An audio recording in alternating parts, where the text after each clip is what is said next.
Do your quilt layers shift around when top stitching? Or when working with slippery fabrics, do they refuse to feed evenly? If so, a walking foot could be a game changer.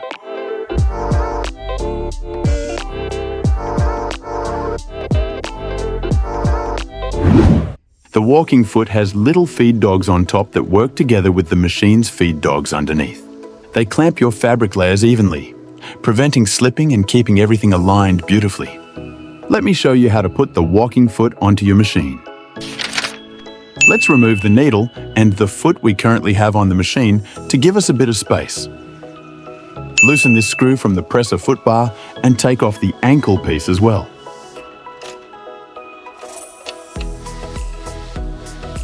To make it easier to put the foot on, let's put the needle down as well. Put this little lever onto the metal arm where you tighten your needle, starting off on a slight angle.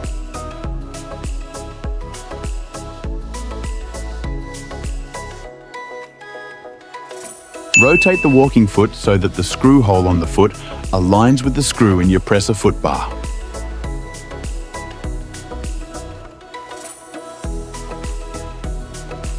Tighten up the screw and make sure it's in nice and snug.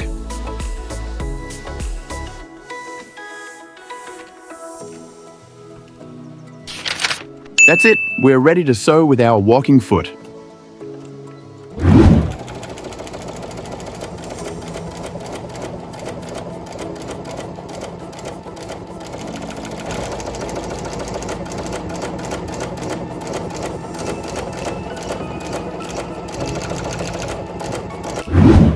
There's two variants of walking feet for the Brother sewing machines.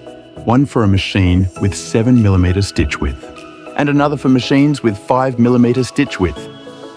To know which machine you have, you can either check in your manual or take a look at the maximum stitch width your machine can do on your dial or screen.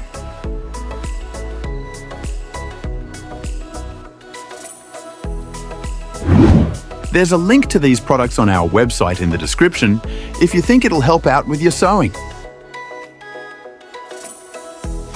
If you found this helpful, please leave us a like and consider subscribing.